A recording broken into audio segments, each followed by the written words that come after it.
Itong kwentong ibabahagi ko sa inyo ngayon ay hango mula sa tunay kong karanasan. Nangyari ang lahat ng maririnig nyo noong taong 1994 sa isang bayan sa probinsya ng Cebu. Ako nga pala si Mila. Noong mga panahong to ay nakikitrap ako sa tita ko dahil malapit lang sa bahay niya ang pinapasukan ko. Noong una ay wala namang naging problema. Pero ang hindi ko alam ay unti-unti palang magbabago noon ang buhay ko. Nag-umpisa ang lahat isang gabi.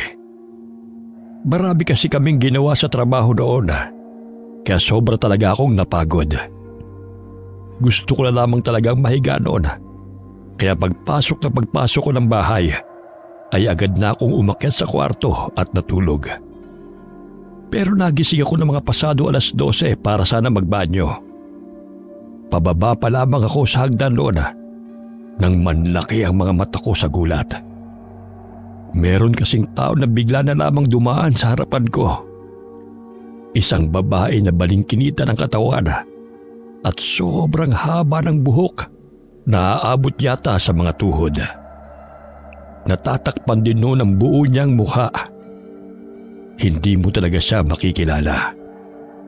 Nakasuot pa man din ang taong yun ng puting bestida na mahaba. Kinilabutan ako kagad. Hindi na nga ako nakagalaw mula sa kinatatayuan ko sa takot. Dalawa lang naman kasi kami ng tita ko ang nasa bahay niya noon at malabo namang siya yun. Dahan-dahan lang naglalakad noon ng babae papunta sa direksyon ng banyo. Hanggang bigla na lamang siyang tumigil. Sobrang kaba na ang nararamdaman ko noon dahil nakatayo lamang siya sa harapan ng banyo. Saka dahan-dahan siyang lumingon sa direksyon ko. Ang sama ng pagkakatitig niya sa akin. Nanlilisik talaga ang mga mata niya at punong-puno ng galit. Kabadong-kabado na nga ako. Parang lalabas na nga sa dibdib ko ang puso ko doon dahil sa lakas ng kabog.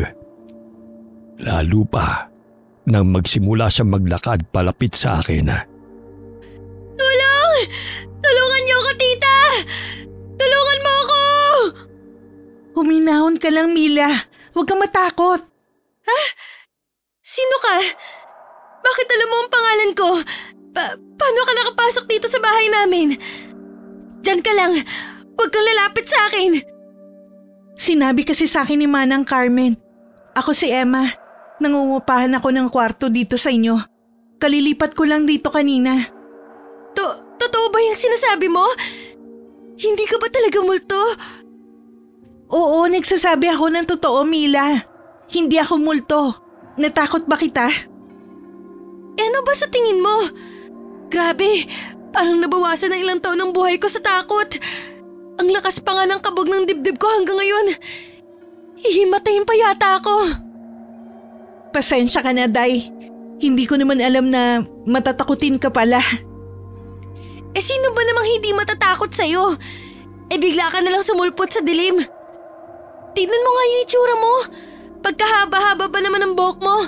Tapos nakasuot ka pa ng puti. Tapos hindi ka pa nagsasalita. Kahit yata sino, mapapasigaw sa takot. Pasensya ka na talaga, Mila. Hindi ko naman sinasadya. Ano pa ba kasing ginagawa mo? Ba't hindi ka pa natutulog? Anong oras na? Kukuha lang sana ako ng tubig. Hindi kasi ako makatulog eh. Naninibago kasi yata ako dito. Bakit, Day? Anong problema? Narinig kitang sumisigaw kaya dali-dali akong bumaba. Natakot talaga ako. Akala ko kung ano na nangyari sa'yo. Ayos ka lang ba? Pasensya na kayo, tita. Inatakot lang po kasi ako talaga dito kay Emma. Kayo naman po kasi, bakit hindi nyo man lang pinaalam sa akin na naghahanap pala kayo ng uupa sa bahay? Muntik na po talaga ako maihi sa takot ko kanina. Akala ko po talaga, minumulto na tayo dito. Sasabihin ko naman talaga sa'yo. Kaso alam ko naman pagod ka sa trabaho, kaya hindi pa ako nakahanap ng tiyempo para kausapin ka. Sus, kunwari pa kayo. Ang sabihin niyo nakalimutan niyo na pong sabihin. Nag-uulyanin na kasi kayo. Hindi ba tama ako? Tignan mo tong batang to. Pinagmukha mo pa akong sinungaling. Bakit ano bang akala mo sa akin matanda na? Hindi ko yun nakalimutan. Sasabihin ko naman talaga sa'yo yun. O bakit ganyan ka makatingin? Hindi ka talaga naniniwala ano? Gusto mo yatang makatikim ng kurot sa singit eh. Kayo naman hindi naman kayo mabiro. Niloloko ko lang kayo. Hindi na kayo nasanay sa akin. Tsaka ayos lang po kahit na hindi nyo na ipaalam sa akin ang plano nyo. Eh kayo naman tong may-ari ng bahay eh. Nakikituloy nga lang po ako dito ng libre. Hindi nyo na po obligasyon nyo na sabihin sa akin. Mabuti kung ganon. Akala ko kasi nagrereklamo ka. Naisip ko kasing paupahan yung kwarto ni Rosa dahil nakatenga lang naman at para na rin may dagdag akong pagkakakitaan. Huwag kang mag-alala, mabait naman tong si Emma. Galing pa kasi tong Iloilo eh. Siya na lang daw ang inaasahan ng pamilya niya kaya kailangan niya magsipag sa trabaho. Wala naman siyang reklamo sa lahat ng patakaran ko kaya alam kong madali mo lang siyang makakasundo. Wala namang pong problema sa akin. Kung tutusin, pabor pa nga sa akin na nandito siya dahil may makakatulong na akong maglinis. Salamat Inday ha. Pasensya ka na talaga kanina. Ano bang pwede kong gawin para makabawi sa'yo? Hindi, wag mo nang isipin yun. Lahat naman nagkakamali. Basta wag mo na lang uulitin sa susunod ha. Oo, pangako yan. Hindi na talaga yun mauulit. Naging maayos naman ang pagtira sa amin ni Emma noon. Marunong kasi siyang makisama. Masipag siya. Lagi siyang tumutulong sa mga gawain sa bahay. Hindi rin siya mareklamo. At lalong hindi siya pasaway. Ayos na sana ang lahat. Kaso may ilang ugali lang siya na mahirap maintindihan. Naalala ko pa nga ng gusto ang nangyari isang gabi. Bala ko noong manood ng drama sa telebisyon kaya pumunta ako ng sala. Nadatnan ko naman noon si Eva na nakaupo at nagsusuklay ng buhok niya. Naisip kong kausapin siya noon para mas makilala ko siya. Day, maalaga ka talaga sa buhok mo ano? Napapansin ko kasi nitong mga nakarang araw na lagi mo talagang sinusuklay ng mabuti ang buhok mo. Tapos minsan, inaabot ka pa yata ng oras sa kasusuklay mo. Oo, Day. Importante kasi sa akin na maganda ang buhok ko eh. Kaya talagang iniingatan ko to. Bakit, Day? May problema ba? Hindi, wala naman. Eh nakakatuwa nga eh. Teka, anong amoy yun? Hindi ba parang may mabaho? Ha? Ano bang sinasabi mo? Hindi mo ba naaamoy yun? Hindi ba parang may mabaho? Parang amoy patay na daga. Nasaan kaya yun? Teka, parang dito nang gagaling ang amoy ah. Sandali, titingnan ko lang. Anong ginagawa mo dyan, Day? Ano ba yung sinisilip-silip mo dyan sa ilalim ng upuan? Eh baka kasi may kung anong madumi dito na pinanggagalingan ng amoy na yun. Hindi talaga magandang amoy eh. Hindi ka ba nababahuan? Hindi naman. Wala naman ako naaamoy na kung ano. Sigurado ka ba? Hindi meron talaga. Ayan nga naaamoy ko. Hindi ako pwedeng magkamali. Meron talagang kung anong mabaho dito. Paano naman nangyari yun? Eh naglinis naman tayo kanina. Nilinis naman natin na mabuti tong sala. Ewan ko, Day. Tulungan mo na lang ako. Hanapin natin. Kailangan maalisan natin yun. Baka mamaya magkasakit pa tayo dahil doon. Pasensya ka na, Day. Meron pa kasi akong dapat gawin eh. Kailangan ko na kasing matapos yon. Sige babalik na ako sa kwarto ko. Teka, sandali lang. Parang naamoy ko na dyan sa banda mo galing eh. Parang malapit nga dyan. Ano ba yung ginagawa mo, Day? Ang gulo-gulo mo naman eh. Oh, bakit naman ako ang inaamoy mo? Teka, bakit ka nakatingin sa akin? Teka lang, Bakit parang ikaw yata ang naaamoy ko? Ikaw ba yun, Day? Bakit naman ganyan ang amoy mo, Emma? Meron kasi ako nilalagay sa buhok ko para kumintab to at gumanda. Medyo hindi nga lang maganda ang amoy. Dahil siguro nga sa sangkap nun. Yun siguro ang naaamoy mo. Ba't mo naman kailangan gumamit ng ganun? Baka pwede namang itigil mo na lang. Maganda naman ang buhok mo ah. Hindi kasi talaga maganda ang amoy nun. Masakit sa ilong. Hindi ka ba nasusuka sa amoy nun? Pasensya ka na, Day ha. Hindi kasi pwede eh. Ano kasi yun? Parang gamot. Oo, yun nga. Gamot yun sa buhok ko. Pag hindi kasi ako gumamit nun, maglalagas ang buhok ko. Kailangan ko kasi talagang gumamit nun. Kaya tinitiis ko na lang ang amoy. Baka meron namang ibang gamot na para dyan. Yung hindi maamoy pero mabisa pa rin. Wala eh. Sumubok na ako ng ibang gamot dati. Pero hindi talaga maganda ang resulta. Yung gamot lang talaga na yun ang gumagana sa buhok ko. Kaya hindi ko pinapalitan. Ganito na lang. Samahan na lang kita bukas. Pumunta tayo ng butika. Magtatanong-tanong tayo. Sigurado naman ako na… Bakit ba ang tigas-tigas ng ulo mo ha? Sinabi ko na nga sa'yo na hindi pwede. Pero ipinagpipilitan mo pa rin ang gusto mo. Bakit ba mas marunong ka pa sa akin, Mila? Pasensya ka na, Day. Hindi ko naman intensyon na magmarunong eh. Gusto ko lang naman sanang tulungan ka dyan sa problema mo. Hindi ka naman nakakatulong eh. Nakakainis ka, alam mo ba yun? Yan kasi ang hirap sa'yo eh. Akala mo sobrang galing mo. Akala mo ikaw lagi ang tama. Ang taas kasi ng tingin mo sa sarili mo. Diyan ka na nga. Nagulat talaga ako sa inasta ni Emma. Noon ko lamang siya nakita magalit na ganoon. Ang sama niyang makadingin. Para bang balak niya akong sipain. Inintindi ko na lamang siya. Tutal kasalanan ko naman talaga. Pero simula lang pala yun nang marami pa naming magiging problema. Sa paglipas kasi ng mga araw, ay marami pang nangyari na lubha talagang nakapagtataka. Naaalala ko pa ang naranasan ko isang gabi. Hindi ako makatulog ng mga oras na yon. Pasado 12:00 na noon, nang makarinig ako ng kumalabog sa kusina namin. Medyo malakas ang nalikhang tunog na yon, kaya kaagad akong bumangon para tignan kung ano bang nangyari. Pero habang papalapit ako sa kusina, ay bigla na lang ako nakaramdam ng hindi maganda. Nanlamig talaga ang buong katawan ko noon at para akong nanghina. Parang nararamdaman ko kasi na may masamang mangyayari anumang sandali. Pero nilakasan ko pa rin ang loob ko at itinuloy ang bala ko. Papasok na sana ako sa kusina noon, pero hindi ko na nagawa. Nanigas na kasi ako sa matinding takot. Kitang-kita kasi ng mga mata ko ang isang malahalimaw na anino na galing mula sa kusina.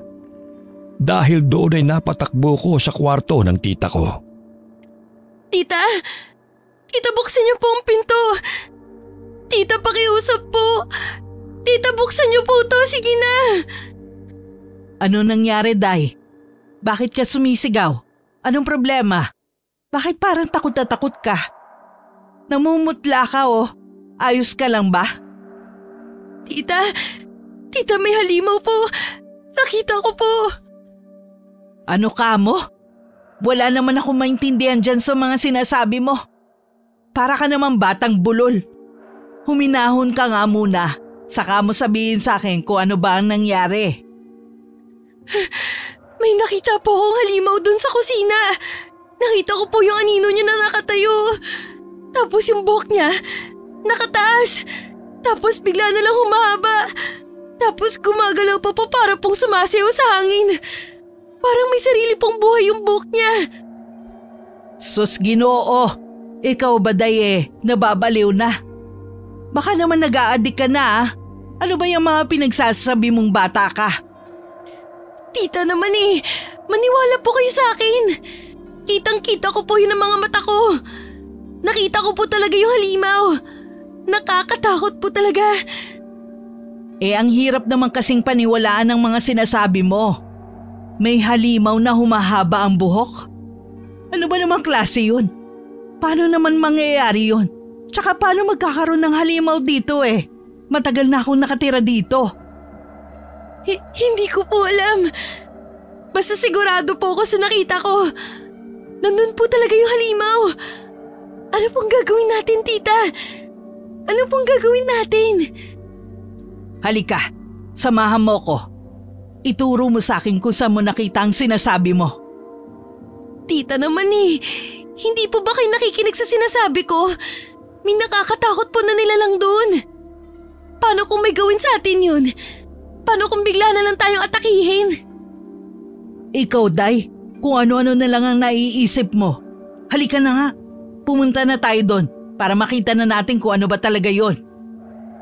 Tita, sigurado po ba talaga kayo sa balak nyo?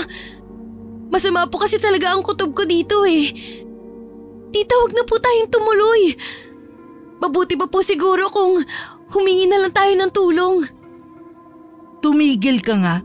Mga abala ka pa ng kapitbahay Alam mo naman ang ugali ng mga yan. Halika na, dalian mo. Huwag kang ang babagal-bagal dyan.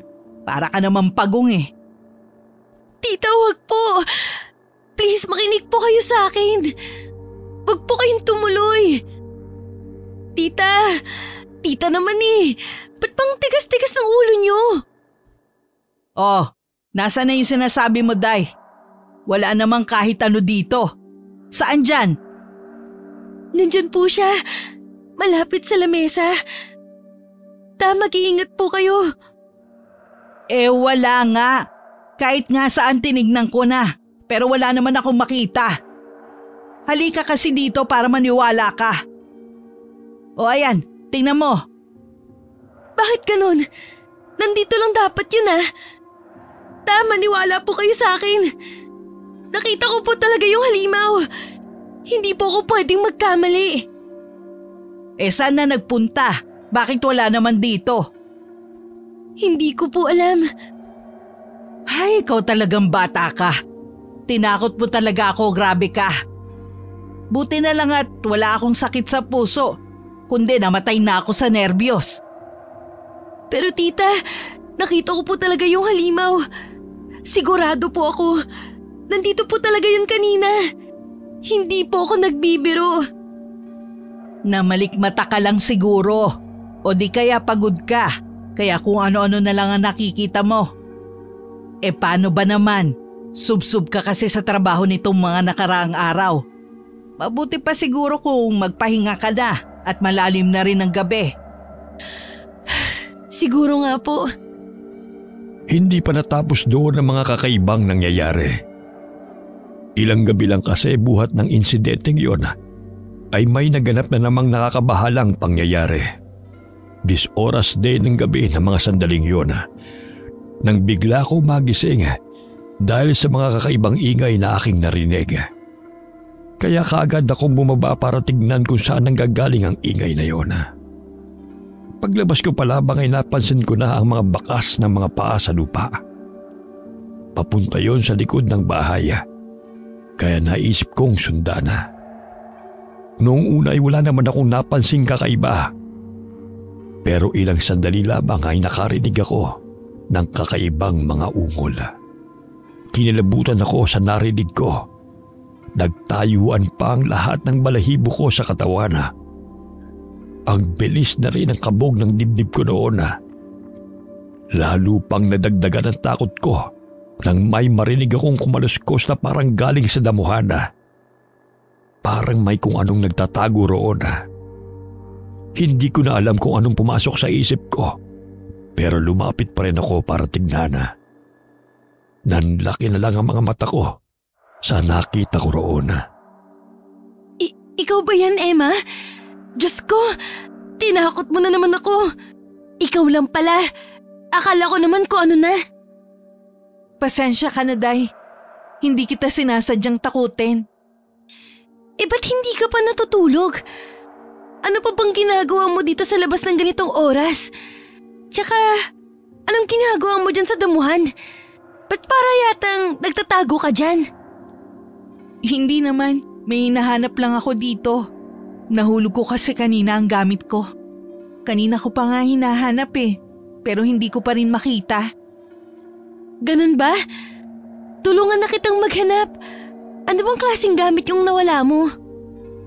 Naku, hindi na. Maaabala ka pa. Hindi rin naman yun mahalaga. Hayaan mo na lang. Papalitan ko na lang siguro ng bago. Kung yan ang gusto mo. Ikaw, ano palang ginagawa mo rin dito? Tsaka bakit gising ka pa? Hindi kasi ako makatulog.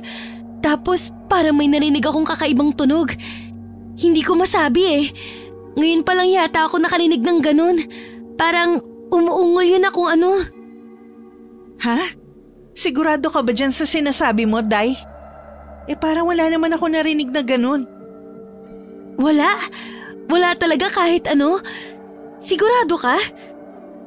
Oo. Kung meron di sana narinig ko na yun. Tsaka wala din naman ako napansin dito na pwedeng gumawa ng tunog na sinasabi mo. Paano nangyari yun? Sigurado naman ako sa mga narinig ko, Emma. Meron talagang kung ano dito sa labas kanina. Baka guni-guni mo lang siguro. Hindi ba nga marami kang ginagawa sa trabaho? Tapos hindi rin magandang pakiramdam mo nitong mga nakaraang araw. Hindi Hindi naman ako pagod. Narinig ko talaga yun. Baka may kung anong hayop siguro na napadaan dito kanina. Tapos nakaalis na. O di kaya hangin lang ang naririnig mo. Huwag mo nang isipin yun. Sigurado naman ako na wala lang yun. May punto naman si Eva, kaya nakinig na lamang ako sa kanya. Pero kahit anong gawin ko, ay hindi ko pa rin mali sa isip ko ang mga nangyaring yun. Hindi ko rin alam kung bakit, pero hindi talaga maganda ang pakiramdam ko sa mga tulog na yun. Nang sumunod na mga araw naman, ay marami pang mga kakaibang mga bagay ang naranasan ko. Isang araw, gabi na ako natapos sa trabaho noon dahil sa dami ng pinapagawa sa akin. Wala na akong masakyan doon, kaya naglakad na lamang ako pauwi. Hindi naman gaanong malayo ang bahay ng tita ko mula sa pinagtatrabahuhan ko at pwede naman talagang lakarin. Ayos lang din naman sa akin yun. Ang kaso lamang, wala na rin katao-tao sa daan ng mga oras na yun. Hindi ko tuloy maiwasang kabahan, lalo na't medyo madalim pa naman sa kalsada. Mabilis akong naglalakad noon nang may mapansin akong tao. Hindi ko alam kung nababaliw na ba yun o sobrang yabang lamang. Naglalakad kasi siya sa gitna ng kalsada. Napansin ko na ang bilis-bilis niyang maglakad. Para bang wala siyang kinatatakutan. Napagtanto ko na isa pala siyang babae. Bukod kasi sa balingkinita nitong katawan, ay ubod din ang haba ng buhok nito at halos matakpan pa ang buo niyang mukha. Hindi ko alam kung bakit kababae niyang tao ay ganun siya kung kumilos. Pero lalo kong nagtaka nang sandaling mapalapit siya sa akin. Napansin ko kasi na sobrang itim pala ng balat niya. Parang hindi na yon normal. Nakita ko rin na parang ang hahaba at ang tutulis ng kanyang mga kuko. Nakaramdam bigla ako ng takot. Hindi na ako nakagalaw sa kinatatayuan ko. Nakatingin na lamang ako sa kanya habang unti-unti siyang lumalapit sa akin. Pero laking pasasalamat ko kasi nilagpasan lamang niya ako. Nanginginig ang katawan ko sa takot habang nakatingin ako sa babaeng palayo. Kaya kinabukasan pagkatapos ko sa trabaho ay agad kong hinanap ang kakilala kong tanod para ikwento sa kanya ang nangyari. Naabutan ko siyang nakatambay sa tindahan noon. Manong, pwede ko po ba kayong makausap? Kahit sandali lang? Oh, ikaw na naman. Ano na naman nangyari sa'yo, Day? Hulaan ko, may nakaaway ka na namang driver dahil sa pamasahe, no? Hindi po, Manong. Yung mga driver naman kasi dito sa atin, sobra-sobra kung maningil. Kala mo naman may aircon ang sasakyan nila. Kung hindi, Siguro may nakagalit ka. Sinabihan ka na naman na inagaw mo ang boyfriend nila. Naku, hindi po. Hindi po totoo yung sinasabi ng mga yun. Wala po akong inaagaw. Tsaka bakit ko naman aagawin ng boyfriend? Mukha namang paang mga yun. Kung ganun pala, anong problema? Magtatanong lang po sana ako kung may kilala kayo na bagong lipat dito sa atin na mahaba ang buhok tapos maitim ang balat. Parang wala naman. Bakit mo naman naitanong? May nakasalubong po kasi ako sa daan kagabi. Kakaiba po kasi ang kilos nun. Parang wala po yata sa sarili niya. Baka mamaya kasi, baka palakit pa yun ng kung sino. Ganun ba? Huwag ka mag-alala. At aalamin namin kagad kung sino yun. Babalita na lang kita. Marami pong salamat, Manong. Sige po, mauuna na ako. Teka lang, sandali lang. Munti ko na makalimutang sabihin sa'yo. Kailangan mo pa namang malaman to. Kasi minsan gabi ka na nakakauwi. Bakit po, Manong? Tungkol po ba saan yan? Alam mo kasi, nitong mga nakarang araw, may mga kababaryo kasi tayong nawawala. Nagpapaalam lang daw sila na may pupuntahan. Pero hindi na sila bumabalik. Hanggang ngayon nga hindi pa rin sila nakikita eh. Bakit po? Ano po sa tingin niyo ang dahilan? Huwag ka munang maingay hanggat hindi pa kami nakakasiguro. Ang hinala kasi namin, baka may mga dumukot na sa kanila. Tapos dinala sila kung saan. Kaya ikaw, Day, mag-iingat ka. Lalo at babae ka pa naman. Talaga po? Nakakatakot naman po. Sige, Manong. Tatandaan ko po yung sinabi niyo. Nakakabahala talaga mga sinabi sa akin ni Manong. Kung tama kasi ang hinala nila, ay malamang sa malamang napatay na mga taong yun. Pag-uwi ko sa bahay namin, ay kaagad kong ipinalam sa tita ko ang lahat ng mga nalaman ko. Teka, totoo ba yung sinasabi mo, Day? May mga kumukuha na naman ng tao dito sa atin? Iyon po ang sabi sa akin ni Manong. Bakit po ta? Nangyari na po ba to dati? Maraming beses na. Bata pa lang ako Uso na ang mga kwentong yan. Sabi pa nga ng matatanda may puting sasakyan daw na kumukuha ng mga tao, lalo na ng mga bata. Kinukuha daw kasi nila ang mga laman loob ng mga yon para gawing pampatibay sa mga gusali. Naalala ko, di ba may ginagawa ngayon tulay dyan sa kabilang bayan? Doon siguro nila dinadala ang mga dinudukot nila. Pero hindi pa naman daw po sila sigurado. Baka daw kasi naglayas lang yung mga nawawala. Kahit na ba? Ginagabi pa naman kayo ng uwi ko minsan. Mas maigi pa rin kung mag-iingat kayo. Lalo na yun si Emma. Naku, naiinis pa naman ako sa babaeng yun. Ha? Bakit po? Ano po bang problema kay Emma? Nitong mga nakaraang gabi kasi, napapansin kong umaalis pa yan kahit 10 oras na. Totoo ba yan, ta? Ano naman po kayang ginagawa ni Emma? Saan po kaya siya pumupunta? Nasabi niya po ba sa inyo? Hindi. Kinausap ko na rin siya tungkol doon.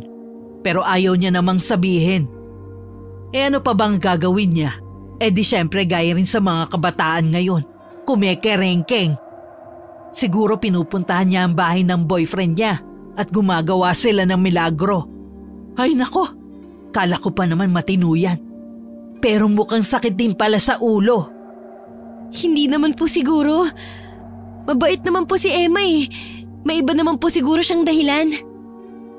Anong hindi? Gawain ba ng mabait na taong ginagawa niya? Ano pa ba ang dahilan niya kundi nagbubulakbol at nakikipaglandian yan? Mabuti pa po siguro kung kausapin ko na lang siya para po masabi ko na rin sa kanya ang mga nangyayari sa lugar natin. Ay nako, mabuti pa nga. Nandun siya sa kwarto niya. Kanina pa siya nandun, hindi pa rin lumalabas. Kanina ko pa nga niyayayang kumain pero parang walang naririnig. Saka lang yan lalabas pag 10 oras na para tumakas. Hindi na ako nag-aksaya ng panahon at dali-daling pinuntahan si Emma sa kwarto niya. Kaagad naman akong kumatok at gaya ng sinabi ni tita ay wala ngang sumasagot. Paulit-ulit ko pa siyang kinakatok pero wala talagang nangyayari. Napansin ko naman na hindi pala nakasarado ang pintuan niya. Kaya hindi na ako nagdalawang isip na pumasok sa loob. Nakita ko si Emma, nakaupo siya sa isang sulok ng kwarto niya. Nakayuko siya doon, kaya natakpan ng makapal niyang buhok ang buo niyang mukha. Sinubukan ko pa siyang kausapin, pero wala talaga. Ni hindi nga siya gumagalaw. Para siyang nanigas sa pwesto niya. Nagtaka na nga ako doon, kaya kaagad-kagad ko siyang nilapitan. Hinawakan ko siya sa braso niya at laking gulat ko dalang lamig-lamig noon. Nag-alala na ako, kaya naisip ko pang galawin ang katawan niya. Pero wala pa ring nangyari. Sinubukan ko namang iangat ang ulo niya at doon ako nakaramdam ng matinding kaba. Kitang-kita ko kasi ang mga mata ni Eva. Nanlalaki at ang itim-itim. Nakakatakot talaga ang itsura noon. Para bang hindi yun mata ng isang tao. Napansin ko rin na tulala siya ng mga sandaling yun. Parang ang wala siyang malay. Natatakot man ako, pero pilit ko pa rin niyugyug ang katawan niya. Nang walang ano-ano'y gumalaw ang kanyang mga mata at lumingon siya sa akin.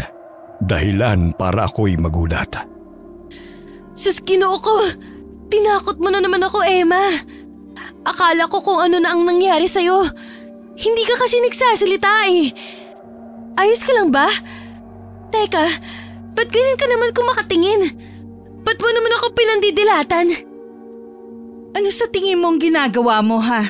Bakit ka nandito sa kwarto ko? Anong karapatan mong pumasok dito? Pasensya ka na, Emma. Hindi ka kasi sumasagot eh. Nakabukas naman ang pinto kaya naisip ko. Ikaw, may taglay kang kabastusan no? Sinabi ko bang pa pwede kang pumasok dito? Hindi ka marunong rumespeto eh. Hindi ko naman sinasadya. Nag-aalala lang talaga ako sa'yo. Wala akong intensyon na mabastos ka. Alam mo ba ang pinakaayaw ko sa lahat? Yung mga taong makakapal ang mukha. Yung mga taong hindi iniisip ang nararamdaman ng iba. Yung mga taong mahilig mangialam. Hindi ba't sobrang nakakainis ang mga ganong klaseng tao? Kala nila kung sino sila. Pasensya ka na talaga, Emma. Hayaan mo, hindi ko na talaga uulitin. Sige na, umalis ka na. Umiinit lang ang ulo ko dahil sa'yo. Kitang-kita ko sa mukha niya ang pagkairita. Hindi ko naman siya masisisi dahil hindi ko talaga maiwasan ang pakialaman siya. Naisip ko na hindi na ituloy ang sadya ko noon. Imbis kasi na maayos ang sitwasyon, ay baka lalo lamang gumulo. Kaya minabuti ko na lamang na umiwas muna at hayaan siyang huminahon. Kaso lamang ng mga panahong yun ay lalo namang lumala ang mga nangyayari sa lugar namin. Isang beses nga nang mapadaan ako sa isang bakanting lote ay nadatnan ko na maraming tao at nagkukumpulan doon. Nakakita rin ako ng mga tanod at mga pulis na naroon. Hindi ko na tuloy naiwasan na lumapit at alamin kung ano ang nangyayari. Habang papalapit ako, ay naririnig ko ang mga tao roon na nagbubulungan. Parang alalang-alala sila at takot na takot. Mukhang hindi lang pala simpleng bagay ang nangyari roon. Hindi nga ako nagkamali. Nanlaki ang mga mata ko. Hindi ako makapaniwala sa natunghayan ko. Manong, ano pong nangyari sa kanya? Bakit ganun ang itsura niya? Nakakatakot po. Para po siyang natuyot na parang dahon. Hindi pa namin alam, Day. Kanina lang kasi namin nakita ang bangkay dyan eh. Nung makita namin, ganyan na rin ang itsura niyan. Pero paano naman kaya nangyari yan? Parang sobrang tagal na pong namatay ng tao sa itsura niya. Hindi pa namin alam. Wala pa naman kasi makapagsabi kung sino ang pwedeng gumawa niyan eh. May mga kabaryo tayo na unang nakakita sa kanya. Pero wala naman daw silang narinig o napansin na kakaiba. Pero ang hinala namin, Baka may kung sino lang ang gumawa daw niyan para panakot sa mga tao. Parang ang hirap naman po yatang paniwalaan ang sinasabi niyo. Parang meron po kasi talagang mali dito eh. Ha? Anong ibig mo sabihin, Inday? Hindi po ba kayo nagtataka? Tignan niyo po, wala nang natira sa katawan niya. Parang hinigop at pinigang katawan niya hanggang sa matuyot at mangulubot. Tingnan niyo ang kulay ng balat niya. Sobra pang nangingitim. Masama po talaga ang kutob ko. Parang may nangyari po talaga dito na hindi normal. Parang hindi po taong gumawa nito eh. Ha? Kung hindi tao, ano naman kaya ang pwedeng gumawa nito? Hindi ko po alam. Wala po ba talagang nakakaalam sa kung sino ang gumawa nito? Wala eh. Nagtatanong-tanong na kami. Pero wala pa rin kaming nalalaman. Ano pong balak niyo, Manong? May paraan po ba para malaman natin ang totoo? Hindi pa rin naman kami titigil. Itutuloy pa rin namin ang investigasyon. Pero hindi yung magiging madali. Hindi kasi pangkaraniwan ang nangyari dito. Hindi nga namin alam kung saan kami magsisimula eh. Ngayon lang yata nangyari ito eh. Kahit isang palatandaan nga na naganap dito eh, wala. Pero habang nag-iimbestiga kami, pinapayuhan namin ang lahat na mag-iingat. Lalo na't wala namang makapagsabi kung ano ba talaga ang nangyari. Pero parang hindi naman yun sineryoso ng mga tao sa amin. Marami pa rin mga taong lumalabas sa gabi na para bang walang nangyari. Wala nga silang takot na tumambay sa mga kanto o di kay gumala sa kung saan saan. Para bang hindi sila naaapektuhan sa insidente. Marami rin kasi talaga sa amin ang matitigas ang ulo, lalong-lalo na ang mga kabataan. Pero minabuti ko pa rin na mag-ingat. Kaso sa kabila ng mga ginagawa ko, ay hindi ko pa rin naiwasan ang panganib. Hindi ko talaga makakalimutan ang nangyari sa akin noon. Nang gabing yun kasi, marami akong tinapos sa trabaho sa opisina, kaya ginabi na naman ako sa pag-uwi. Pasado 8:00 na yun ng gabi at wala nang sasakyan sa kalsada. Napilitan na naman akong maglakad mag-isa. Nagmamadali na ako noon. Nang walang anunoy, nakarinig ako ng parang taong sumisigaw. Parang may humihingi ng tulong. Hindi na ako nag-isip noon at hinanap ang pinanggagalingan ng sigaw. Laking gulat ko sa aking natunghaya na meron kasing isang binata na parang lumilipad sa hangin. Kitang-kita ko rin ang isang tila babae na nasa gitna ng daan. Malago, makapal at sobrang haba ng buhok niya na parang namamalikmata ko sa mga nakikita ko. Ayoko mang maniwala pero kitang-kita ko nakapulupot ang buhok ng babae sa mga kamay at paa ng binata habang iniaangat ang katawan nito ng mataas sa hangin. Lalo pa akong nagulat sa mga sumunod na nangyari. Bigla-bigla na naman kasing humaba ang buhok ng babae at nagdire-diretso sa binata. Kitang-kita ko kung paano pumasok sa bunganga nito ang napakakapal na buhok. Unti-unti namang namayat ang binata hanggang sa tuluyan ng lumiit at matuyot ang buo niyang katawan. Sa puntong iyon ay dahan-dahan nang umatras ang buhok ng babae at nagbalik sa normal. Sobra talaga akong kinilabutan noon. Hindi ko na nga maikilo sa mga pako sa sobrang takot na mga oras na yon. Doble pa ang naging takot ko nang bigla na lamang lumingon ang babae sa akin. Sobrang itim ng balat niya, matulis sa mga kuko. Pero ang nagbigay talaga ng matinding takot sa akin ay ang pulang-pula niyang mga mata. Hindi siya tao. Sigurado ako noon sa pagkakataong yun ay sinubukan ko ng tumakbo dahil tiyak na papatayin niya ako. Paglingon ko ay nakita ko siyang sinusundan niya ako. Ganun na nga lang ang takot ko. Binilisan ko pa ang aking pagtakbo hanggang sa mapasigaw na lamang ako dahil biglang may humatak sa akin. Saklolo! Tulungan niyo po ako! Ayoko pa pong mamatay! Parang awa niyo na tulungan niyo ako! Hoy, Day! Huminahon ka lang! Ako to si Emma. Huminahon ka muna, tumingin ka sa akin. Day, ikaw pala! Diyos ko po, salamat naman. Akala ko talaga kung sino nang humila sa akin. Natakot talaga ako. Ang lakas-lakas pa nga ng kabog ng dibdib ko. Buti na lang at ikaw ang nakakita sa akin. Mabuti na lang talaga. Ayos ka lang ba? Ano ba nangyari sa'yo, ha? Ba't parang takot na takot ka? Tsaka ko na ipapaliwanag. Mabuti pa kumilas na muna tayo. Umalis na tayo dito. Sige na. Teka, sandali lang, Day. Ba't tayo tumatakbo? Ano ba talaga kasi nangyari? May humahabol kasi sa akin eh. Masama siyang nilalang. Isa yung halimaw. Balak akong patayin nun, Day. Kaya kailangan na nating umalis. Baka maabutan tayo nun eh. Tara na. Ha? Anong sinasabi mo? Anong halimaw? Paano nangyari yun? Kumalma ka nga muna. Maniwala ka sa akin, Day. Kitang-kita talaga yun ng mga mata ko. Sobrang nakakapangilabot. May sa demonyo yata ang nilalang na yun. Nasaan yung halimaw na sinasabi mo? Parang wala naman ako nakita. Hindi ko alam. Pero masama pa rin talaga ang kutob ko eh. Baka mamaya nasa malapit lang yun. Baka mamaya bigla-bigla na lang tayong atakihin nun.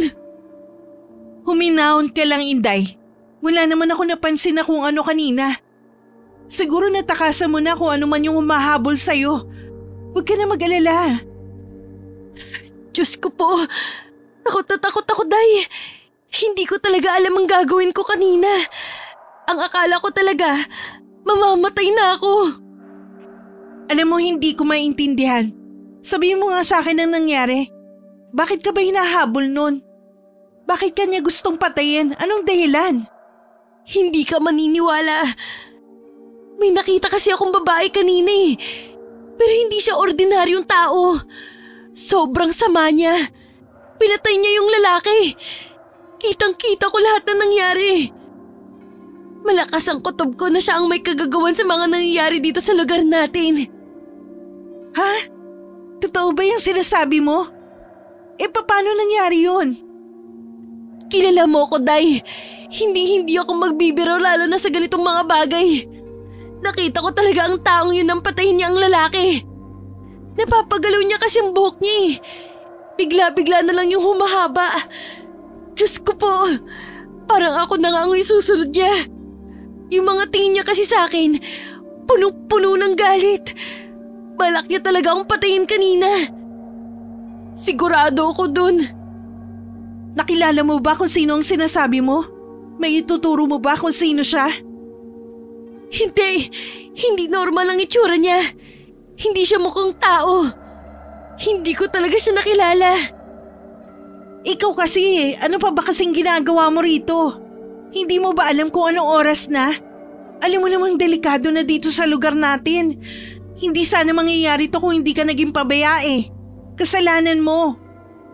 Hindi ko naman sinasadya eh. Pero lang kasi akong kinailangang tapusin. Hindi ko naman alam na ganito palang mangyayari sa akin. Kung alam ko lang, mas ingat sana ako. Mabuti na lang talaga at natakasan mo ang halimaw na yon. Maswerte ka rin at wala naman nangyari sa iyong masama. Sa susunod kasi mag-ingat ka. Tingnan mo, muntik nang mangyari sa'yo. Muntik ka na mapahamak. Oo, tama ka. Hanggang ngayon nga takot na takot pa rin ako eh. Mabuti na lang at nakita kita kaya kahit papano, nabawasan ang kaba ko. Ano palang ginagawa mo dito? Day, ba't parang yata hindi ka makasagot? May pupuntahan lang sana akong kakilala. Nagkataon naman nakita kita. Nagtaka talaga ako sa kilos mo kaya hindi na ako nagdalawang isip na lapitan ka. Mabuti na lang din at walang nangyari sa akin na hindi maganda. Ganun ba? Teka, Day, tingnan mo yun. Hindi ba parang may mga tao dun? Parang namumukaan ko sila. Tama, sila nga ang mga tanod natin. Halika, puntahan natin sila. Hindi, wag. Bakit naman natin sila pupuntahan? Hihingi tayo ng tulong sa kanila. Tsaka kailangan ko rin sabihin sa kanila ang nangyari. Halika na. Teka, Day. Bakit mo ko hinawakan? Bitiwan mo ko. Kailangan ko silang makausap. Sandali lang. Makinig ka muna sa sasabihin ko, ha? Ano pa bang sasabihin mo? Dapat na nilang malaman ang nangyari. Hindi na dapat tayo mag-aksaya ng panahon. Ano ba? Bitiwan mo na ako. Mag-isip ka nga muna. Hindi ka dapat nagpapadalos-dalos. Paano mo naman kukumbinsihin ng mga tanod? Wala ka namang hawak na ebidensya. Tapos hindi pa tayo sigurado sa kung ano ba talaga ang nangyari. Paano pag nagsumbong ka tapos mali ka pala? Ikaw pa ang mapapahamak niyan eh. O di kaya isipin nila na nababaliw ka na. Gusto mo ba talagang isipin ng mga tao na nasisiraan ka na ng ulo?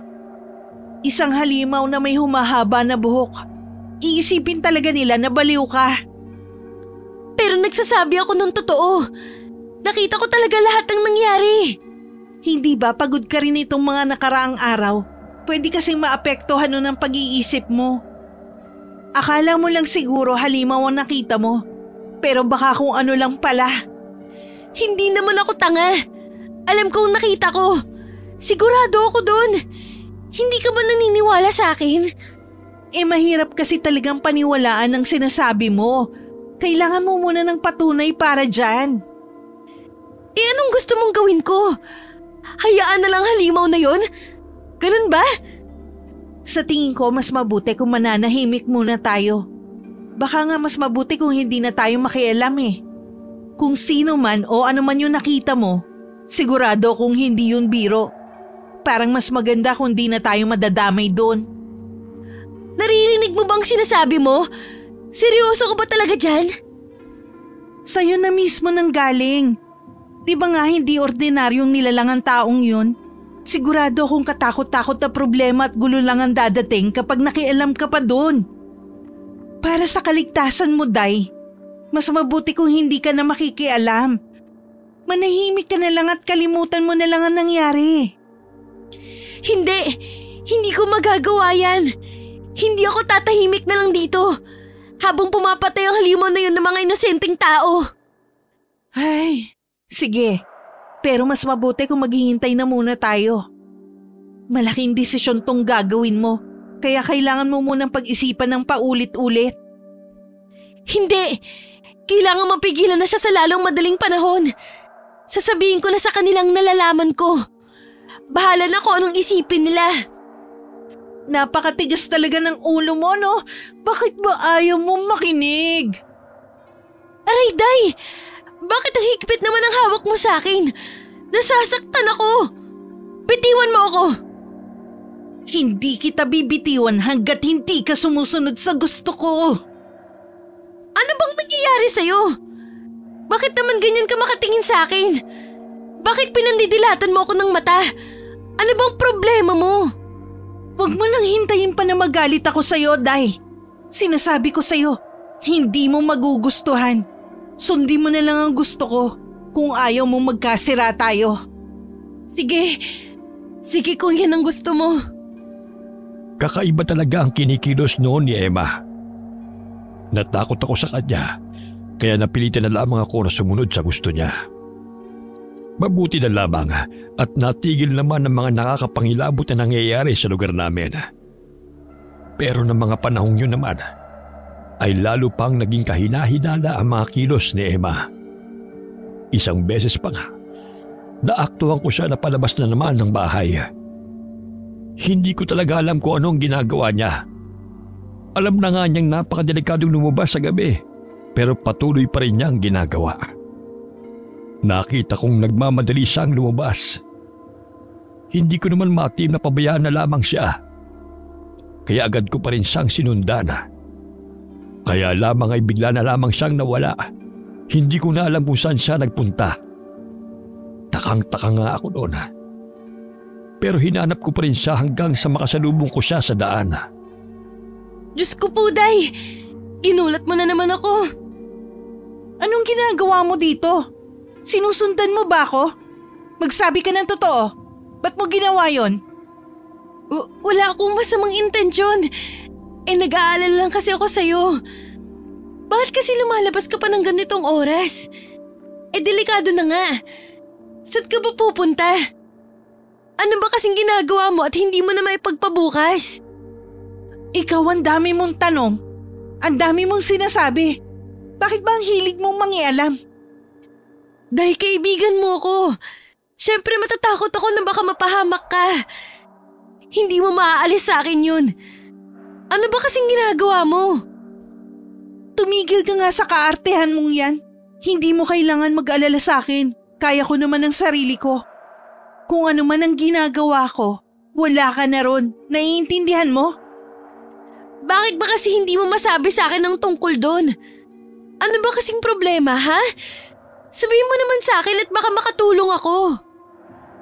Walang problema. Kung ano-ano lang yung naiisip mo. Hindi mo kailangan malaman ang tungkol doon. Hindi naman kita kaano-ano para alamin mo lahat ng kilos ko. Hindi ko rin kailangan ng tulong mo. Dahil may problema ka ba? Nakakapagtaka na kasi mga kinikilos mo nito mga nakarang araw. Hindi na kita maintindihan. Sabihin mo sa akin kung ano bang dahilan. Huwag ka nga makulit. Mabuti pa, umuwi ka na ngayon din. At huwag mo na ulit akong susundan. Sinisira mo lang ang gabi ko eh. Ano pa bang hinihintay mo? Umalis ka na. Hindi ako aalis hanggat hindi ka nagsasabi sa akin. May kakaiba kasi talaga sa iyo eh. Nararamdaman ko. Parang meron kang tinatago na kung ano. Dahil hindi ako mapapanatag hanggat hindi ko nalalaman ng totoo. Buisit ka. Talagang sinusubukan mo talaga ako. Dahil, anong ginagawa mo? Ayos ka lang ba? Huwag mo nga akong tingnan ng ganyan para bang may balak kang hindi maganda sa akin. Dahil itigil mo na nga rin pag-ungol mo na yan. Para ka namang aso eh. Dahil ano ka ba? Naririnig mo ba ako? Teka, anong nangyayari sa'yo? Ba't parang kumakapal ang buhok mo? Umalis ka na. Alis na. Huwag ka na matigas ang ulo. Baka hindi pa ako makapagpigil sa'yo. Sobrang kakaiba talaga ang nangyari noon kaya dali-dali na akong umalis. Ganun na lamang talaga ang takot ko. Kaya nga nakauwi na ako ay kinikilabutan pa rin ako sa nangyari. Parang hindi ko na kasi kilala si Emma. Hindi ko talaga maalis sa isip ko ang mga nangyayari kay Emma. At nakakaapekto yon sa trabaho ko. Kinausap naman ako ng katrabaho ko noon. Sinabi ko sa kanya lahat ng bumabagabag sa akin. Inausap mo na ba si Emma tungkol dyan? Sinabi mo ba sa kanyang problema mo? Oo, ginawa ko na pero wala namang nangyayari eh. Nagmamatigas lang siya. Kung minsan nga magagalit pa siya sa akin. Hindi ko na talaga alam ang gagawin ko. Kala mo pa naman mabait niyang si Emma. Pero mukhang hindi mo pala talaga siya kilala. Oo nga eh. Kala ko pa naman magkakasundo kami. Wala naman kaming problema nung una eh. Ewan ko ba kung bakit bigla-bigla na lang nagbabago ang ugali niya. Mila, hindi mo pa alam kung ano talaga ang ugali niya at kung ano ang pwede niyang gawin. Kailangan mong mag-ingat sa taong yan. Anong ibig mong sabihin? Parang masama kasing kutob ko sa kanya eh. Malakas din ang pakiramdam ko na baka meron siyang tinatago na hindi niyo dapat na malaman. Yun lang naman ang naisip kong dahilan kung bakit siya nagkakaganon. Ano naman kaya yun? Ano kaya ang tinatago niya? Sa tingin ko talaga may ginagawa siyang hindi maganda. Kailangan mong malaman kung ano yun bago pa mahuli ang lahat. Nabahala ko sa sinabi sa akin ni Carlos. Lalo na't posible ang sinasabi niya. Hindi naman namin talaga lubusang kilala si Emma. At hindi malabo na masama nga siyang tao. Kaya sinunod ko ang payo sa akin ni Carlos. Isang beses nga na hindi pa nakakauwi si Emma ay nagpasya akong pasukin ang kwarto niya. Pagpasok ko pa lamang ay napansin ko na ang daming buhok na nakakalat sa sahig. Sobra talagang dami. Para sa akin ay hindi na yun normal. Hindi ko nga maiwasang magtaka pero itinuloy ko pa rin ang aking pakay. Hinanugho ko talaga ang buong kwarto. Hanap ako ng hanap sa kung saan hanggang subukan ko maghalughog sa lalagyan niya ng damit. Doon ako may nakitang nagpalaki sa aking mga mata.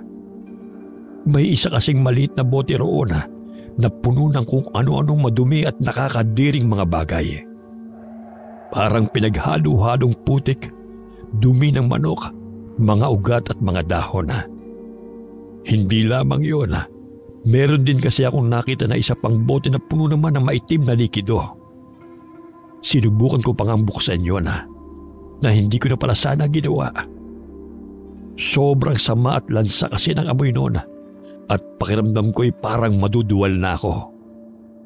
Malakas ang kutob ko na dugo ang laman noon. Sa pinakailalim ng mga gamit niya ay may nakita rin akong libro na may kung ano-anong nakasulat na hindi ko maintindihan.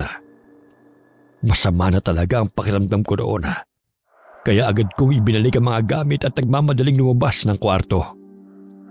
Hindi ko talaga maintindihan kung bakit may mga ganong bagay si Eva. Hindi ko maisip kung para saan ang mga yun. Habang nakahiga ako ay walang tigil ako sa pag-iisip. Hanggang sa makatulugan ko na yon. Ngunit bigla akong nagising nang may marinig ako sa tabi ko na parang humihingal. Nang magmulat ako ng aking mga mata, bigla na lamang akong napasigaw dahil sa gulat. Nakita ko si Emma na nakatayo sa tabi ko. Nanlilisik ang mga mata niya sa dilim habang titig na titig sa akin. Pakiramdam ko'y galit na galit siya at parang may balak siyang gawin sa akin. Anong ginagawa mo? Anong ginagawa mo dito sa kwarto ko? Ano ka nakapasok? Sinarado ko naman yung pinto Sabihin mo, pumasok ka ba sa kwarto ko kanina? Hindi. Bakit ko naman gagawin ang sinasabi mo? Sigurado ka? Hindi ka ba talaga pumasok doon nung wala ako? Hindi nga. Ilang beses ko bang sasabihin sa'yo na hindi? Sino naman kaya ang tarantadong pumasok sa kwarto ko? Pinakialaman pa niya mga gamit ko. Naabutan ko na lang na ang gulo-gulo na ng mga gamit ko. Ano kayang iniisip niya at bakit niya yung ginawa? Hindi ko alam. Wala akong alam dyan sa sinasabi mo. Siguraduhin mo lang na nagsasabi ka nga ng totoo. Anong ibig mong sabihin? Pinagbabantaan mo ba ako? Hindi. Pero mabuti na yung malinaw sa'yo. Sinabihan na kita dati, di ba? Hindi ko talaga gustong pinakikialaman ako. Oo, alam ko yun. Hindi mo na kailangang ulitin pa. Kung wala ka na mahalagang sasabihin, baka pwedeng umalis ka na. Hindi na talaga tama ang ginagawa ni Emma. Kaya naisip kong kausapin na ang tita ko. Ikinuwento ko rin sa kanya ang lahat ng nalaman ko kay Emma. Nagkasundo naman kami. Kaya nang sumunod na araw din ay nagpasya kaming paalisin na siya. Tinawag namin siya sa sala noon at doon namin siya kinausap. Ano ba yung sasabihin nyo? Sabihin nyo na, may kailangan pa akong gawin. Hindi naging madali para sa amin ang desisyong to. Pero kailangan kasi naming gawin. Huwag ka nang magpaligoy-ligoy pa. Diretsuhin nyo na lang ako. Napagdesisyonan kasi namin na palayasin ka. Bibigyan ka namin ng 2 linggo para makahanap ka ng lilipatan. Ganun ba? Sige, kung yan ang gusto ninyo. Pasensya ka na, Day ha. Hindi namin gustong gawin to pero huwag ka na magsalita. Hindi ko kailangan ng paliwanag mo. Huwag kayong mag-alala. Ngayon din mismo aalis na ako dito. Sige, Day. Mag-iingat ka. Sana makahanap ka agad ng mas maayos na lilipatan mo. Mabuti naman at umalis na siya. Kinakabahan talaga ako kanina eh. Nakita mo ba ang reaksyon niya, tita? Kaya nga, kung makatingin siya sa atin kanina, ang sama-sama. Ngayon ko lang siya nakita na ganun katapang. Diba? Hindi na nga siya nakipagtalo eh. Tumayo lang talaga siya dyan tapos tumitig sa atin. Nakita niyo po ba kung paano siya tumitig sa atin? Nalilisik po talaga ang mga mata niya. Nakakatakot. Naku, sinabi mo pa. Parang hindi lang din basta galit yun eh. Parang ano nga, parang may balak nga siyang hindi maganda. Lalo na nung sinabi natin na paaalisin na natin siya. Tama po kayo. Nakita niyo rin po ba ang kamay niya kanina? Hindi eh. Bakit ano meron sa kamay niya? Nakakuyom kasi ang isa niyang kamay kanina. Sobrang diin po, parang gigil na gigil siya eh. Akala ko nga magbawala siya o kung ano. Buti na lang hindi niya ginawa. At umalis na lang siya ng mahinahon. Oo nga. Pero nung tingnan pa niya tayo kanina nung paalis na siya, parang may ibig sabihin eh. Para siyang nagbabanta. Para bang sinasabi niyang pagsisisihan ninyo to? Sa tingin niyo po ba, may gagawin siya na kung ano? Kaya nang balikan niya po tayo? Hindi ko alam. Hindi ko masabi. Pero hindi ko talaga gusto ang kinikilos niya kanina. Hindi ko rin gusto na masama ang loob niya sa atin. Alam mo naman ang pwedeng gawin ng tao kapag galit. Sana lang hindi na natin siya makita ulit. Simula nang umalis si Eva, ay nagsimula na rin ako makaranas ng mas malalang mga bagay na mahirap ipaliwanag. Sunod-sunod na araw kasi ako nagigising sa 10 oras ng gabi. Kung ano-anong ingay kasi ang naririnig ko sa labas ng bahay namin. Mga ingay na nagdudulot sa akin ng takot at pangamba. Dahil doon ay ilang gabi na rin akong hindi nakakatulog. Dahilan para ako'y mga lumata. At napansin naman yon ng tita ko. Oh, Day, bakit ganyan ang itsura mo? Ang aga-aga eh, nakabusangot ka. Tapos ang tamlay-tamlay mo. Parang may malaki kang problema.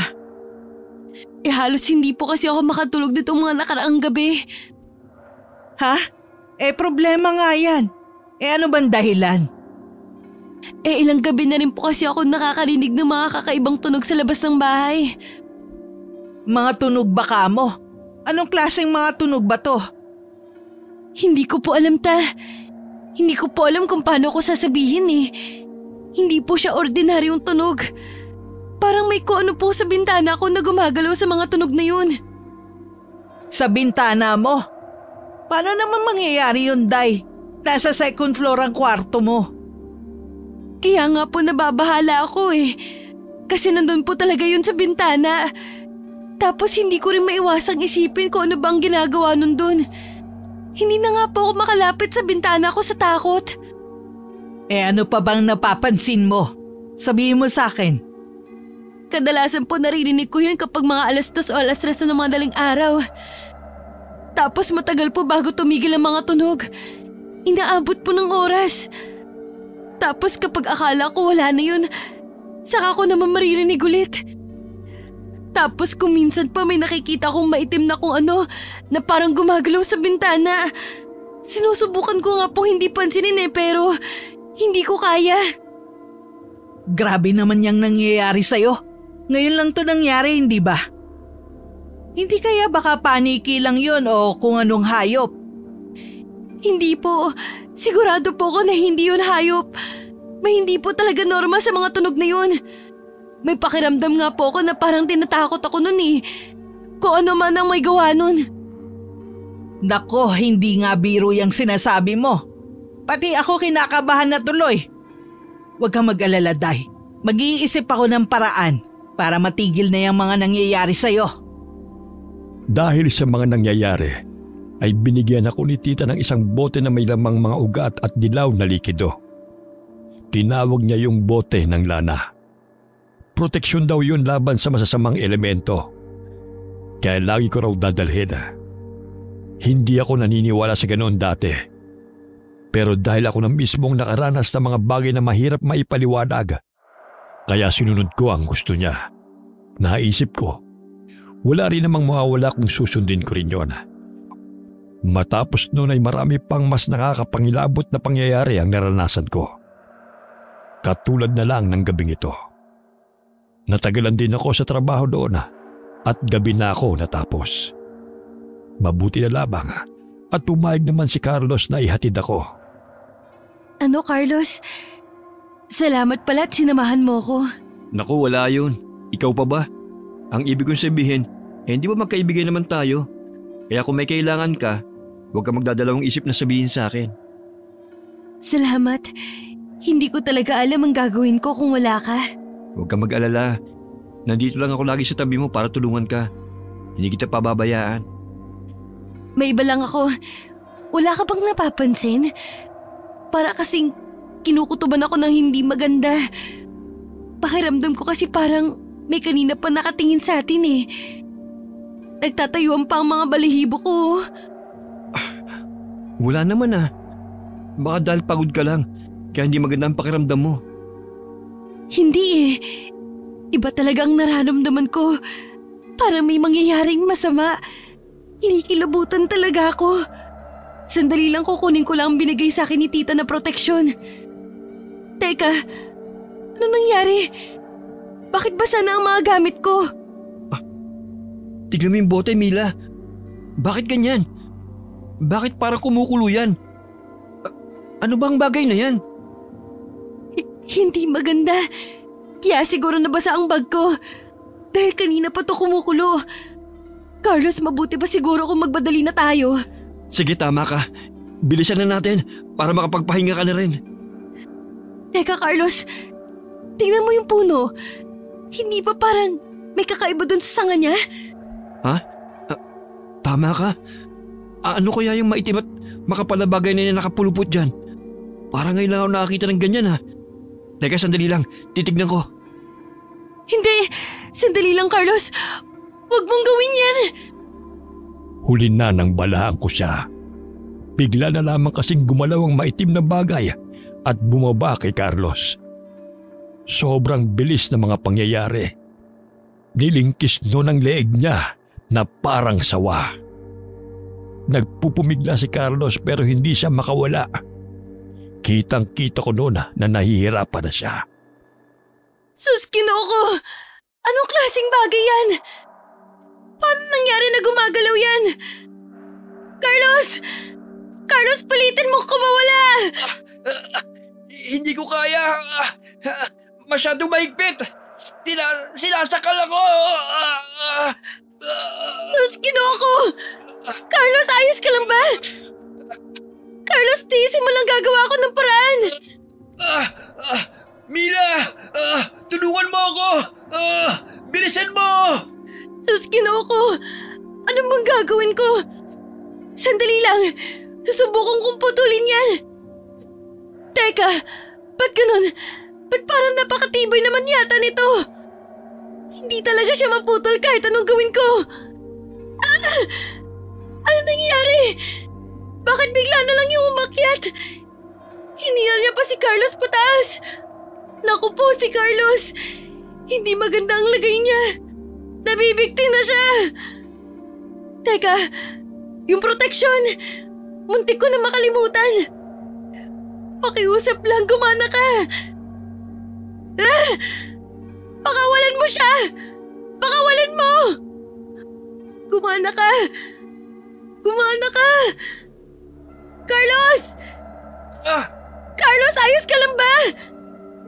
Sumagot ka! Oo! Ayos lang ako! Paano mo nagawa yun? Tsaka ko nasasabihin, mabuti pa umalis na tayo dito.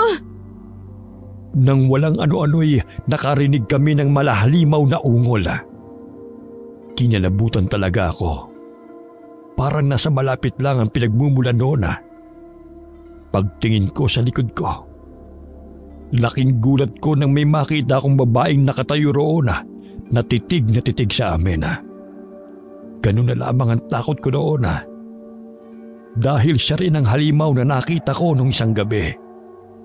Nakangisi siya at parang takam na takam siyang nakatingin sa amin. Nakita mo ba yun, Mila?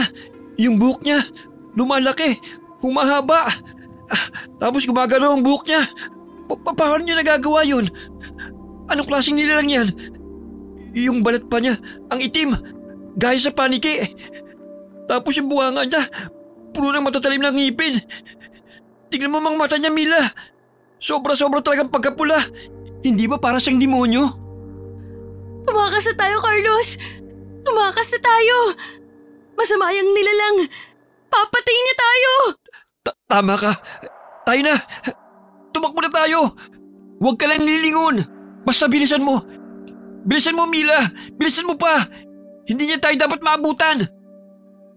Oo, ano ba sa tingin mo ang ginagawa ko? Basta tumakbo ka lang ng tumakbo! Kailangan natin makalayo sa kanya! Sandali lang. Baka pwedeng huminto muna tayo. Hindi pwede, Mila! Hindi pwede! Huwag kang hihinto, Mila! Masyado mapanganib! Tumakbo ka lang, kaya mo yan! Hindi ko na kaya. Hindi ko na talaga kaya, Carlos. Kanina pa tayo tumatakbo. Magpahinga muna tayo kahit sandali lang. Sige, magpahinga muna tayo.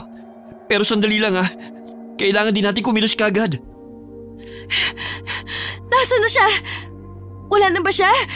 Hindi niya na ba tayo nasundan? Hindi ko alam. Pero parang wala na naman siya. Pero kailangan pa rin natin makalayo dito. Mas mabuti na makasiguro tayo. Oo, tama ka. Sige, kumilos na tayo. Tara na. Oh, anong problema? Bakit bigla ka nalang tumigil? Ano pa bang ginagawa mo, Carlos? Hindi ko alam. Hindi ko maigalaw ang mga pako kahit anong gawin ko eh. Teka, ano ba itong nasa mga pako? Mga buhok ba ito? Naku, mga buhok nga. Pati ako. Pumulupot sa mga pako.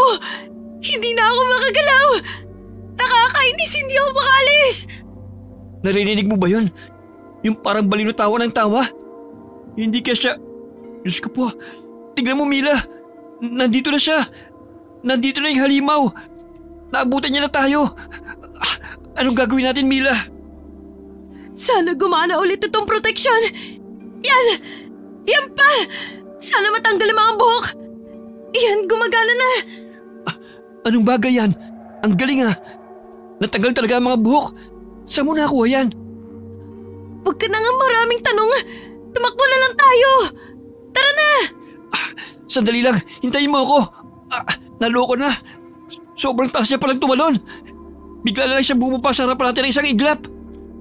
Gagamitin ko ulit ang protection ko. Ikaw, halimaw ka. Umulas ka na ngayon din. Kung ayaw mo masaktan, gagamitin ko talaga sa'yo to. Mas lalo lang siya nagalit, Mila. Mukhang mali yata ang ginawa mo na hamunin siya. Pinalaan na kitang halimaw ka. Pero kung ayaw mong tumigil, pues sisiguraduhin ko sa'yo na magsisisi ka.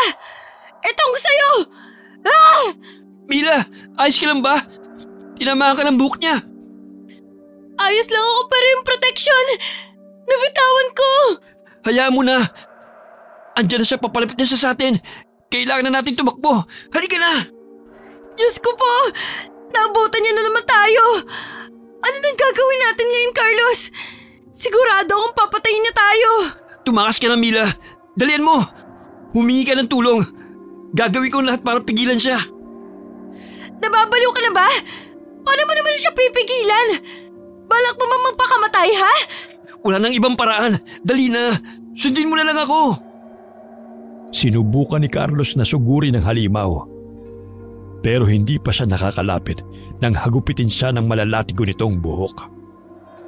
Pero tinangka pa rin ni Carlos na lumaban. Tumayo pa siya noon kaso pumulupot na sa kamay niya ang buhok ng halimaw. Saka siya nito binalibag sa lupa. Kabadong-kabado na ako noon dahil kulang na lamang ay patay na niya si Carlos. Nang walang ano-ano'y napatingin sa akin ng halimaw. Tingin na nagbigay dahilan para manigas ang katawan ko sa takot. Halos huminto ang tibok ng puso ko dahil doon. Sa pagkakangisi niya ay parang ako na ang isusunod niya. Wala na akong ibang nagawa kundi ang tumakbo. Binilisan ko na ang takbo ko. Pero laking gulat ko nang bumaba na naman siya sa harapan ko na parang tumalon siya galing sa malayo. Sinubukan ko pa rin tumakas. Pero naramdaman ko na lamang na parang may pumulupot sa paa ko. Kaya't bumagsak ako sa lupa. Mga buhok na pala yun ng halimaw. Unti-unti ako nung hinihila pabalik. Sigaw ako ng sigaw sa sobrang takot. Mabuti na lamang at napadaan naman ang mga tanod sa lugar namin. Nang mapansin nga ng halimaw ang mga tanod na papalapit, ay dali-dali itong tumalon palayo. Maraming sugat at galos ang natamo ni Carlos dahil doon kaya't dinala namin siya sa ospitala. Mabuti na lamang at hindi naman malala ang mga tinamo niyang pinsala. Kinausap naman ako ni Mang Nando tungkol sa nangyari. Ikinuwento ko na sa kanya ang lahat ng nalalaman ko. Anong sinabi mo, Day? Nangyari na pala siya ito dati pero bakit kayo mo lang sinabi sa akin? Ano ka ba? Puro ganda ka lang ba? Hindi ka marunong gumamit ng utak? Pasensya na, Manong. Napaka-imposible naman kasi nang nangyari Tapos wala man lang ako ebidensya nun. Ay Diyos ko, Day. Sana siramin mo pa rin sa amin. Ano ba akala mo sa amin, tanga? Gagawa pa naman kami ng sarili naming investigasyon para makumpirma namin ang bagay na yun. Pasensya na po talaga.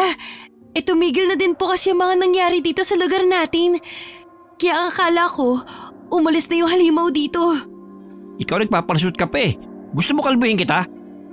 Nakita mo na nangyari. Munting na kayo mamatay ng katrabaho mo.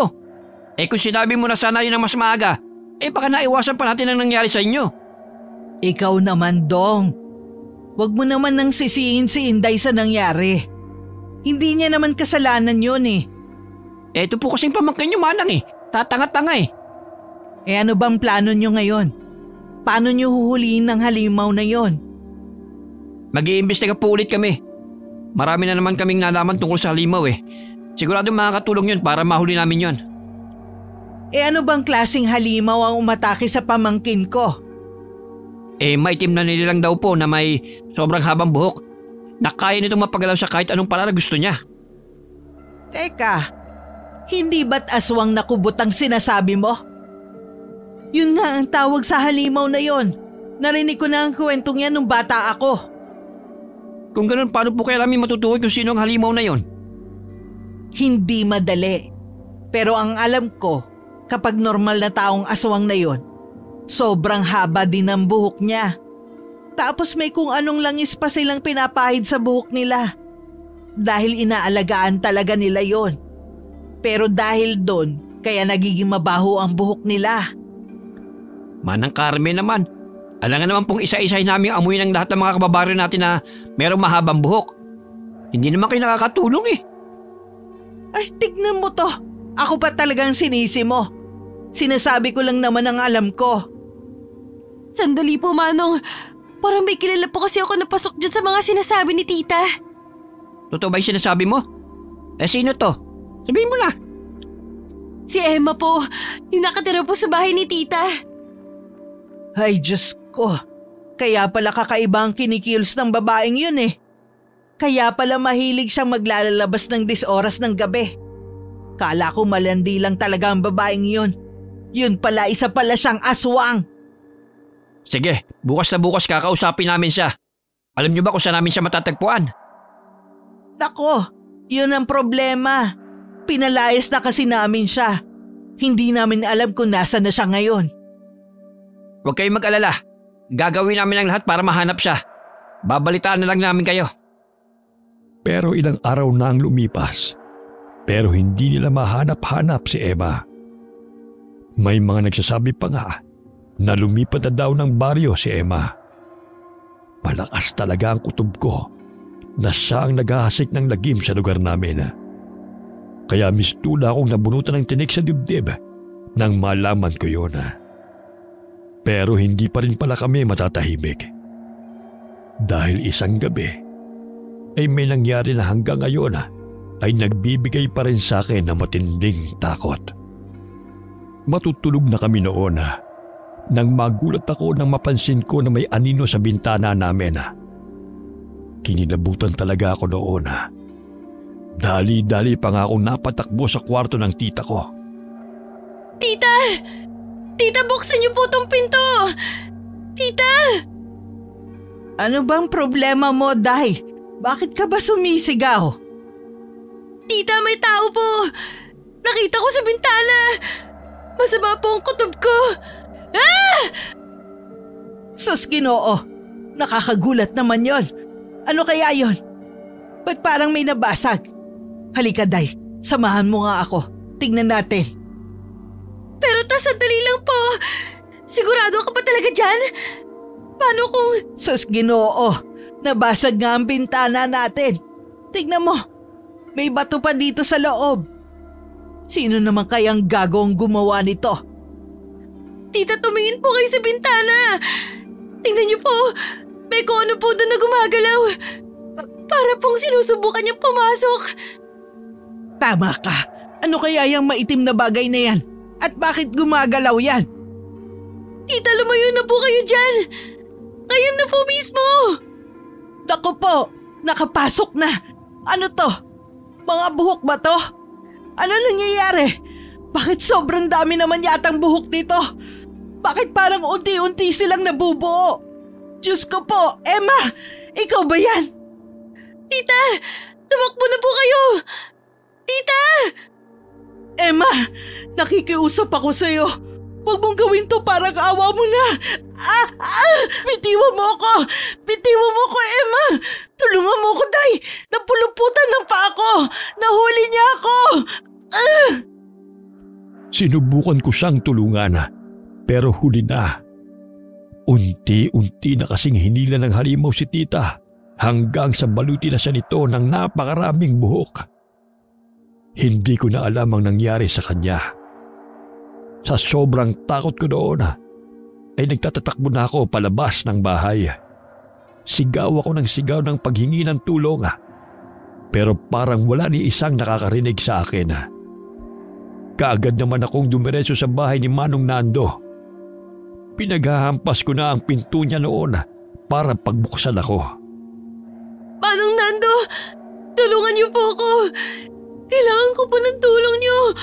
Parang awa niyo na. Oh, Day! Ano nangyari? Bakit parang takot na takot ka? Inatake po kami ng halimaw. Tita po, pinatay na halimaw. Wala po akong nagawa. Walang hiya talaga ang halimaw na yan. Kailangan na natin siya mapuksa ngayon. Sandali lang. Kukunin ko na yung mga gamit ko. Ano po yung dala niyo, Manong? Buntot pagi. Tignan ko lang ang tapang ng aswang na yun dito. Eto. Hawakan mo tong sulo. Takot ang kubot sa apoy. Kaya magagamit mo yan para hindi kanya malapitan. Pero paano po natin mapapatay ang halimaw? Halika na. Humingi tayo ng tulong sa mga kasamahan ko. Kaagad naming pinunta ng iba pang tanod sa baryo namin. Marami na kaming magkakasama. At lahat kami ay armado ng sibat at itak. Kaya malakas na ang loob naming harapin ang halimaw. Papunta na kami noon para harapin ang halimaw. Pero hindi na pala kailangan dahil nasa lubong namin siya sa gitna ng daan. Walang hiya ka, Emma! Paano mo nagawa yun kay tita? Pinatay mo siya, hayop ka! Wala kang kasing sama! Oo, tama ka, Mila. Masama talaga ako. Hayaan mo, ikaw naman ang isusunod ko. Tarantado ka! Sisiguraduhin kong magbabayad ka! Naunang sumugod ang isa sa mga tanod. Pero hindi pa siya nakakalapit ay natabaan na siya ng buhok ni Emma. Sabay-sabay namang sumugod ang iba pang mga tanod. Pero wala rin silang nagawa. Sabay-sabay silang nagtalsikan nang tamaan sila ng malalatigong buhok ni Emma. Habang ang iba naman ay napuluputan ng buhok nito sa leeg. Hanggang sa mawalan sila ng malay. May isang tanod na naglakas loob na atakihin ang halimaw mula sa likod. Pero hindi rin siya nagtagumpay. Kitang-kita ko pa nga kung paano nabutas ang tiyan niya nang tumagos doon ang buhok ng halimaw. Gumapang ang makapal na buhok ng halimaw at nilingkis ang isa pang tanod. Nagsisisigaw ang tanod dahil sa sobrang sakit. Sa puntong yun ay nagsitakbuhan na ang lahat ng mga natitirang tanod. Sinubukan ko pang tumakbo, pero nadapa pa ako sa sobrang takot. Paglingon ko ay halos himatayin ako dahil sa gulat. Ilang hakbang na lamang kasi ang layo ni Emma sa akin noon. Nakikiusap ako sa'yo, Emma! Huwag mong gawin sa akin to! Parang awa mo na! Ba't para yatang naiba ang ihip ng hangin, Mila? Parang kanina lang ang tapang-tapang mo. Pero ngayon, Halos maihi ka na dyan sa sobrang takot. Emma! Nagmamakaawa ako. Huwag mong gawin to. Ano bang akala mo sa akin? Tanga? Bakit mo ba ginagawa to? Wala naman akong ginawang masama sa'yo ah. Pinakisamahan ka namin ng maayos. Tapos ito pa ang gaganti mo sa akin. Kasalanan mo kasi, Mila. Ang hilig-hilig mo kasing mangialam. Kung hindi mo siguro nalaman ang tungkol sa tunay kong pagkatao, baka hinayaan pa kitang mabuhay. Emma, patawarin mo ako. Pakiusap, itigil mo na to. Umalis ka na lang. Maawa ka sa akin. Huli na. Huli na para magbakaawa ka pa sa buhay mo, Mila. Papatayin na kita. Nakita ko ang unti-unting pagkapal ng buhok niya na parang lambat. Na anumang sandali ay handa na akong hulihin. Hindi na nga ako makagalaw noon sa sobrang takot. Hindi ko naman inaasahan ang mga susunod na nangyari. Bigla na lamang kasi akong nakarinig ng malakas na tunog na parang may nabasag. Nakumpirma naman ang hinala ko nang magalit si Emma. May bumato kasi sa kanya ng gasolina. Sobrang baho na nga ng amoy niya noon. Nung una ay hindi ko naisip kung sino ang gagawa noon. Hanggang sa marinig ko si Manong Nando na sumigaw. Gawin ko na nga daw. Doon na pumasok sa isip ko ang lahat. Dali-dali ko ngang kinuha ang sulo na ng mga sandaling yon ay malakas pa rin ang apoy. Diyan ka lang, Mila. Huwag kang lalapit sa akin. Bitiwan mo nga yung hawak mo! Bakit para nag-iba na naman yata ang ihip ng hangin? Ngayon ikaw naman tong takot na takot. Sinabi ko na sa'yong bitiwan mo yan! Inutusan kita, Mila! Bitiwan mo na yan ngayon na! Ano bang akala mo sa akin? Tanga? Katapusan mo na, Emma! Sinubukan pang tumakas ng halimaw. Pero kagad kong ibinato ang sulo sa kanya. Naging dahilan para magliyab siya sa isang iglap.